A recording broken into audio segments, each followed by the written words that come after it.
Pre means before, post means after. Using them both would be preposterous.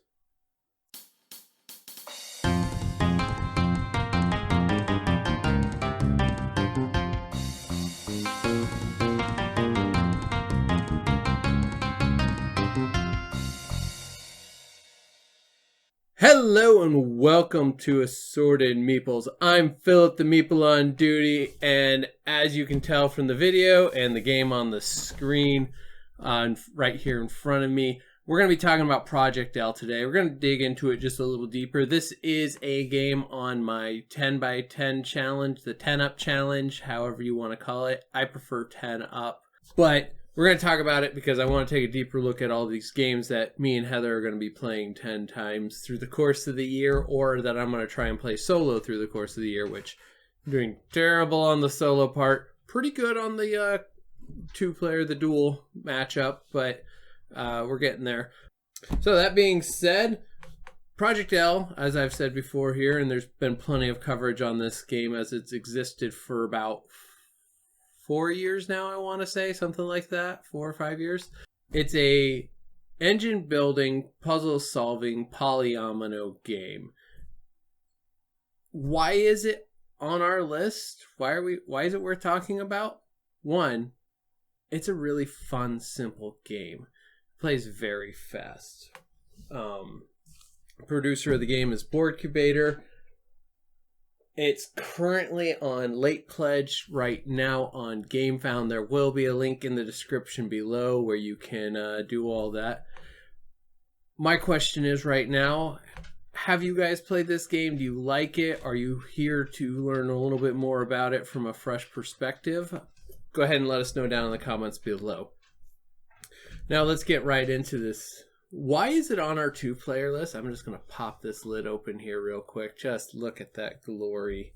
One part is the design on this game is just absolutely stunning. I will not stop gushing over that for the entire course of the game. This is simple and easy to table and quick to play. That's why it's one of the main reasons that it's on our list of games to play this year 10 times.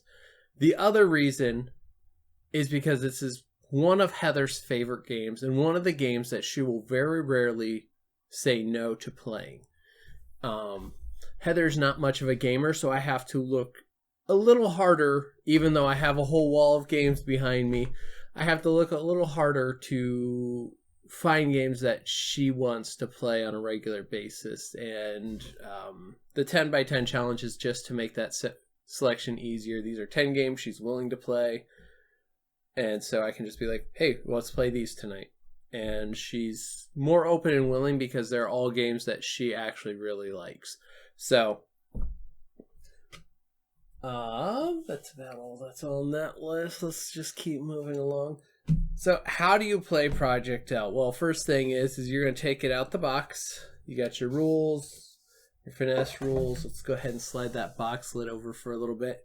You're going to take your pieces out. Now, I have the master box already. This is a wonderful contraption that I honestly think that if you're going to get into Project L, going with the all-in, which is like $100, is the way to go, because you get this awesome storage container that houses everything in the game. The part that I really, really appreciate is they give you 2 tray tokens, so that way you can set one on one side of the table and the other on the other for the other players. These are the player boards. We'll get a close-up of these so you can see them better and everything that's on them. One is marked first player, so the easiest way to do it is just shuffle them face down and then hand them out around the table.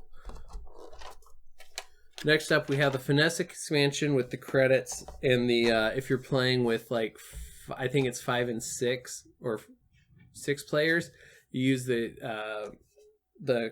glass beads to mark whose turn it is, because 2 people are playing at the same time.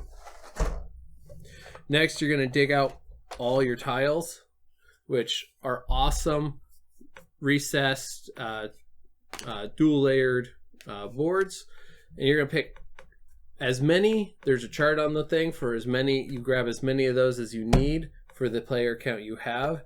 And then you're going to pull out all the white tiles, white back tiles. Now you're going to shuffle all these up, and then you're going to create a face-up pile of 4 and 4. And then you set your game box aside.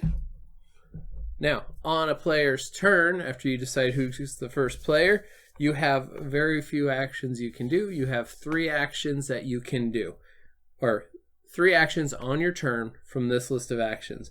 You can take a puzzle and set it in front of you. You can have a max of 4 at a time in front of you. You can recycle the puzzles, which means you take the 4 that are out, throw them on the bottom, and flip 4 new ones. You can upgrade. You can take one of your pieces from level 1 and move it up to level 2, or 2 to 3, and so on and so forth, all the way up. To get to the ghost piece levels, if you're playing with the ghost piece expansion, you have to have an actual upgrade card that allows you to do that. Then you can place pieces on one of your puzzles. Just one piece counts in one puzzle, counts as one action. Or you can do the master action, which is where you take one piece and put it on each puzzle that you have in front of you if you want to. You don't have to put it in every one, but you can put out as many pieces as long as it's one per puzzle. And then the extra ones that you can do if you have all the expansions and stuff, the ambassador is very similar to the master, but it qualifies after you complete a puzzle. When you flip it over, that's when you do that one. Ghost, return one of the ghost pieces from your reserve and break it down into similar components so the squares match up. And then you can take 2 of your credits that you've earned in the finesse expansion and take an extra action on your turn. That's it. The game ends when all these are flipped over, and then everybody gets one more turn, and then they can take time filling out all their puzzles for every piece, puzzle or domino that you put, or polyomino that you put in that last little bit. You receive 1 negative point for each one that you do so with. If you don't complete a puzzle, you get negative points. So that's the balance that you got to figure out. Are you actually going to get positive points if you keep adding pieces, or are you going to keep getting negative? That is one little squirrely bit that you need to keep in mind when the black tiles start getting close to the end, is making sure you're in a place to really quickly finish all of your puzzles in case somebody ends the game. High score is the winner, and that is literally how you play this game. This is a 10, 15, maybe 20-minute game. Reasons we really like this game is because it's so easy to talk over while fully focused on the game, but still being able to have a conversation back and forth with each other.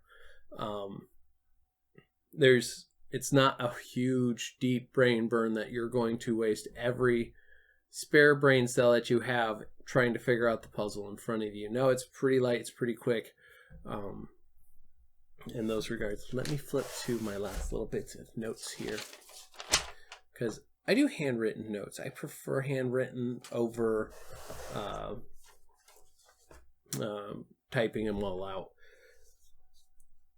So the pros of this game is really easy to set up. It's really quick to table. It's also very quick game times. Like I said, 5-10 minute game times at most. 15, maybe 20, and I'm asking what's going on unless you've changed up the rules a bit. Like, I've heard of somebody playing with all the black puzzles to make the game a little longer. The components in this game are some of the best that I have in my collection, and I love it. In the master box, like, the whole design of this game is just perfect. It's one of my favorites in my collection for that. And it's part of why it's one of Heather's favorite games, is because the production level is so high. The cons of this game, the con that I keep finding is that by the time I have enough pieces going in front of me and kind of churning through them so I can keep doing puzzles, we're basically to the end of the game and it's final scoring, and I don't feel like I have enough time to feel powerful with the setup that I've built. And the other problem is if you play this a lot, it's going to start feeling old because there's only so many puzzles that come out, and you'll start memorizing which puzzles, and possibly how like better ways, more efficient ways to do it, just knowing what you see in front of you. Even though we use all the white tiles every game, the black tiles, because it's only me and Heather playing, we have a full another set in the box that we can cycle through really quick and keep playing that way. So that's really all I have to say. Again, this game is currently on GameFound as a late pledge. There will be a link in the description down below. Go check it out. And we will see you guys next time. All right. Bye. If you like what you just saw, please support us by hitting that like button and subscribing to our channel for more great gaming content.